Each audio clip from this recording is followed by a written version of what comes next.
Today, LCW and the football team has advanced to round 2. And are you going to the basketball game tomorrow? I'm Maddie. And I'm Dawson. Today is Monday, November 14th, 2022. Please stand for the Pledge of Allegiance and the pledge to the Texas flag. The Pledge of Allegiance. I pledge allegiance to the flag of the United States of America and to the republic for which it stands, one nation under God, indivisible, with liberty and justice for all. The Texas Pledge. Under the Texas flag, I pledge allegiance to thee, Texas, one state under God, one and indivisible.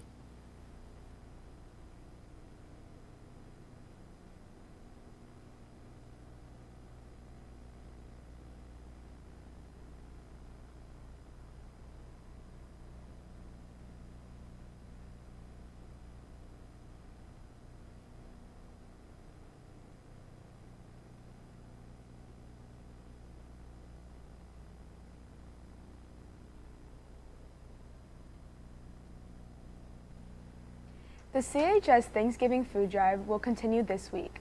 Please bring your items to the library. The first period class that brings the most food will get donuts and juice before Thanksgiving break. CHS Student Council will also have a meeting on Wednesday. Student Council members may attend before school at 8:35 or after school at 4:05. Carlos interviewed some of our ROTC students about their recent trip to Windsor. Let's see what they have to say. What's up, Wildcats? I'm here with Vincent Hawkins, the CEO of the ROTC unit. So, Vincent, I heard you went to Windsor. Can you tell me a little bit about that? Yeah, me and a few other cadets went over to Windsor to honor the veterans there by giving them flags, pins, and thanking them for their service. And what did you like about doing that? Oh, just tending to their needs. You know, we had a few snacks to give out and drinks. We also really just talked to them. It was a fun time. Alrighty. I'm here with Winnie Roth. So, Winnie, what did you like doing at the nursing home? I really liked listening to the stories of what the stories the veterans had to tell. That was really fun to hear what they went through. And what were some of the stories that you heard? One guy was telling me a lot about what he did when he fought in the Korean War. He was in the Air Force and worked with heavy machinery and was helping build roads and tanks and all that stuff. It was really cool. That sounds interesting. I'm here with Jennifer. So, what did you like about going to the nursing home? So the one thing I really liked about going there was, one, thanking the veterans for their service, and also just hearing about their stories, what branches they served in, and it was really nice. And do you hope to head back to the nursing home? Yes, I do. I really hope we can go back next year to honor them again. Alrighty. I'm here with Tyler. So, Tyler, what did you like about going to the nursing home today? My favorite thing was getting to actually talk to the veterans and get to know them, not just their military career, but outside and what they did in life, if they were happy with the path they chose and things like that. And do you hope to go to the nursing home either during school or after school again? Personally, I'd like to go out of school since I won't be able to next year. I'll have graduated by then, but I'd like to go on my own time, get to talk to all of them, learn a bit more than just brief details, because we were only there over about an hour, and we were serving snacks, drinks, and stuff, so it wasn't the whole time I got to talk. But I would like to go again, meet more of them, talk more. Now that's it for us. Now back to the studio. Radio Broadcasting has a competition today at the Richard M. Borchard Fairgrounds. We'll have the results tomorrow. John caught up with Mr. Jones about one-act play. Let's take a look. I'm Jonathan Lauda from Calallen TV, and I'm here with Mr. Jones. So I see all these one-act play audition flyers around. Can you please tell me about it? Yeah, so we're going to be gearing up to get ready for one-act play. That's going to be what we do in the spring semester. So we're going to hold auditions actually before we let out for Christmas break, so I can have my cast, my crew all ready. We can do a run-through of the full show, because if you are not familiar with one-act play, we take a full 2.5, 3-hour show, and we cut it down to about 40 minutes. Otherwise, if you go over 40, you get disqualified. So I'll do the cutting and everything like that. So we'll audition December 1st in my room, 504, right after school. And then we will have one rehearsal before Christmas break where we read the whole show as an entirety, so the actors get a feel of their characters, who they are, who they're going to be playing, before they get the cut version of that, right? So, and then in January, we'll start back up with the actual full rehearsals every week and get ready for competition. Thank you so much for your time. That's it from me. Now back to the studio. Here's Miss Dietrich for more on door decorations. Hi, I'm Felicity and I'm here with Miss Dietrich. So Miss Dietrich, how did y'all start decorating y'all's doors for Christmas? This is exciting. It started with Diane O'Brien at the door decorating contest, and it's a fierce contest. People get serious, and there's different categories. And so Mrs. Lyons, the student council sponsor, going to send out information so that homeroom teachers will know how, in fact, to get started doing it. But there's different ways you can do it, but be prepared. Serious competition. And then my first year here, they also did a great Christmas tree for us. So different clubs and organizations, in fact, decorated around the auditorium. This particular hallway, we had like 1,000 snowflakes. So Mrs. Ness this year decided she wanted Christmas in the high school. She wanted holidays, so be prepared. We're going to get ready.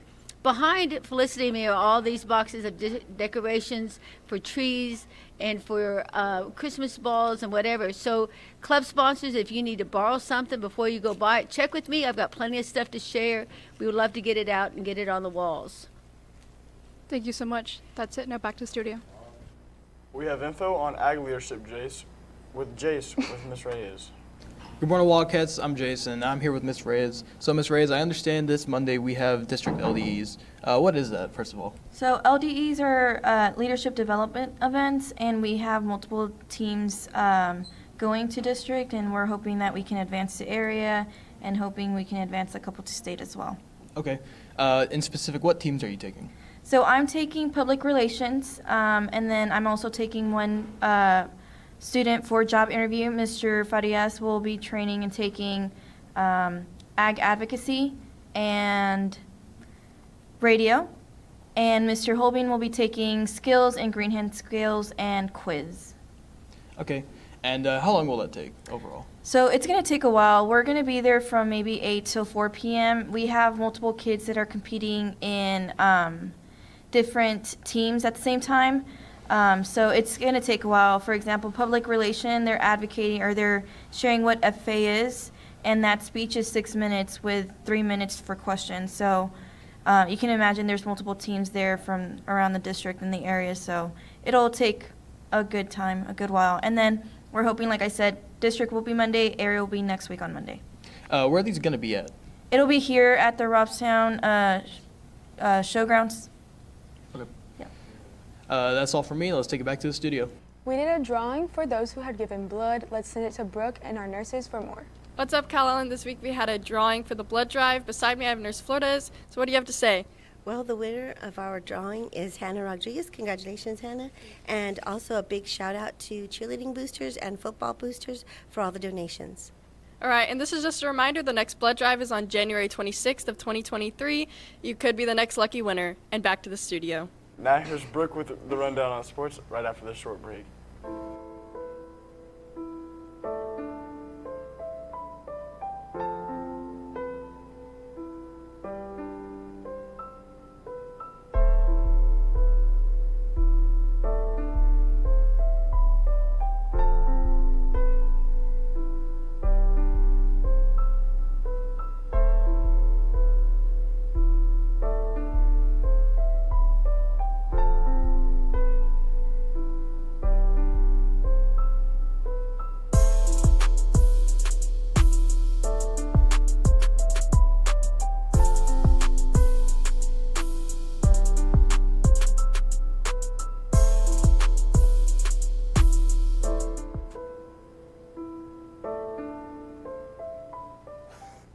Thank you, anchors, and good morning, Wildcats.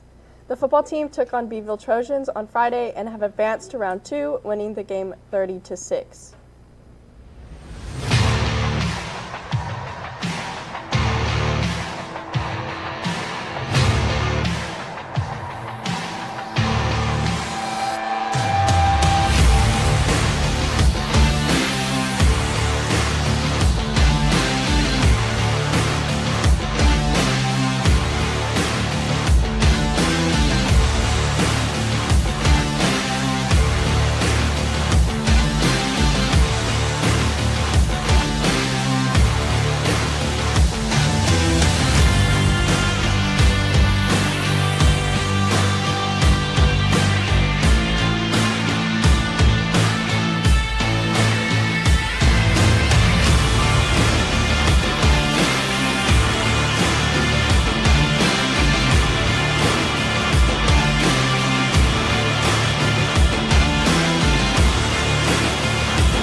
I'm Michaela and I'm here with Coach Fowler. So Coach Fowler, first game of the playoffs, how do you feel? We won. Well, that's about it. We won. As Coach Campbell was talking a moment ago, we didn't execute well tonight, offensively or defensively. We need to have a better week of practice, and we're thankful for the win. We're excited. We're 11-0, but we definitely need to execute better next week. And what's the mindset going into the second round? It's the same thing. We got to get better each week. We've got to practice better, and again, it's execution on Friday night. And that's where we're at right now. All right, thank you. Great game. Good luck in the next round. That's all from us. Now back to you. They will play Davenport this Friday for the battle to advance to round 3. The girls basketball team also had a game on Friday and played IDEA Donna. They won with a score of 61-5, making our record 4-0. Let's take it to Coach Spencer for more. Good morning, Cats. My name's Emily, and today I'm here with Coach Spencer and Lily. So, Coach, can you tell us a little bit about the game tomorrow against GP? Yeah, absolutely. JV is going to tip off at 5. Varsity will follow. Freshmen will be at 7:30. It's going to be a good test. They're a much improved team from last year. They like to play fast, lots of pressure, so it should be an exciting up and down game. It's going to be a great test for us heading into a big tournament this weekend. So, Lily, how do you think the team chemistry has been this year so far? Oh, it's been great. We all love each other a lot, work well with each other. It's good. Good luck to our Lady Cats tomorrow. That's all from us, so back to the studio. The boys basketball team plays tomorrow against Beeville. Here's Hayden with Coach Burnett for more. I'm with Coach Burnett, the varsity boys basketball coach. So, Coach, y'all's first game tomorrow against Beeville. How excited are you for that? We're very excited. We've been putting in a lot of practice. We've had a few scrimmages. We had our freshmen and JV had a pretty good scrimmage on Saturday, so we're ready for tomorrow. How do you think the boys are going to come out tomorrow? I think they'll come out good. We've been putting in a lot of work, throwing a lot of things at them. We're going to come out and press and do our thing. I think we'll be okay. All right, good luck tomorrow. Now back to the studio. And that's the latest on Calallen Sports. Now back to the anchors. Now here's Candace with today's weather forecast after this short break. I tell you, man, chicken Alfredo is better than chicken nuggets. I don't know. What do you mean you don't know? Hey, guys. They're both good. What are you talking about? We're talking about chicken Alfredo and chicken nuggets, yo. I like the chicken Alfredo. Hey, that's a tornado. Oh my God.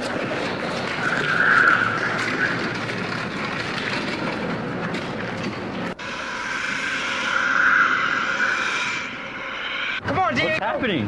Oh my God!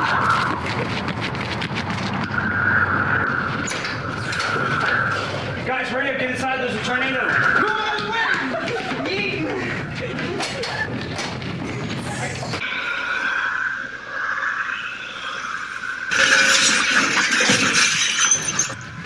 Now what do we do? We're in a weight room, there's weights, and there's a tornado outside. What do you think we should do? We should get these games! Heck yeah!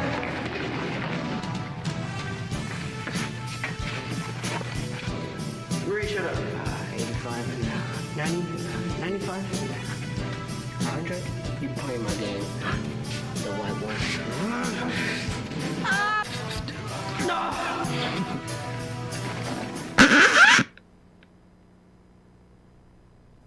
Good morning, guys. I'm here with Miss Lyons from the library. So what would we do if we were in the library and a code gray was called?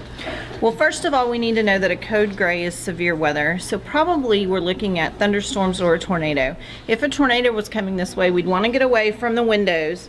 There'd be flying debris, and we want to get as close to an interior concrete wall as possible. If you cannot get to the FEMA Dome, which is a place of safety, the next best thing is to go in a hallway in an interior building. If you are on a second floor, you need to come down to the first floor and stay away from windows as much as possible. You want to be surrounded by brick walls. That's the safest place to be. Thank you, Acres, and good morning, Wildcats. Today's weather is brought to you by Chick-fil-A. This week we're going to see a rise in humidity, which is going to cause the temperatures to feel a little bit warmer than what they actually are. But then also we're going to see the temperatures drop as the week goes on. But for right now, the temperature is 73 degrees, 15% chance of rain, and the winds will be blowing from the south at 10 miles per hour. Looking further into the day, the temperature is going to rise up to 74 and then drop down to 72 and then 63 later on tonight. Then the temperature is going to go as low as 40 degrees, so if you're doing anything outside, make sure you bundle up. Also, percent chance of rain also going to decrease as the day goes on, and the winds will be blowing from as high as the northwest, at 13 miles per hour. Looking further into the week, temperatures are going to drop to 61 on Tuesday and then as low as 57 on Wednesday and Thursday. Chance of rain also decreasing to 15% on Tuesday and then getting as low as 3% on Wednesday and Thursday. The winds may be blowing from the north at 15 miles per hour and then drop down to 10 miles per hour. Also, there is exactly 10 days till Thanksgiving, so make sure you have your Thanksgiving recipes all ready for Thanksgiving Day. That's all for the weather, and back to the anchors. Thank you, Candace. And that's all your announcements for today, but now it's time for your joke of the day. So, Maddie, why should you never give a snake coffee? I don't know, Dawson. Why? It makes them viperactive. Okay. For all you social people out there, make sure you're following us on Facebook, Twitter, and Instagram at Calallen TV for all the latest updates. Also, subscribe to us here on YouTube to catch all of our latest videos. Plus, don't forget, you can also catch our Saturday show on the CW at 5 p.m. and KDF at 11 a.m. And as always, Stay classy, Calallen.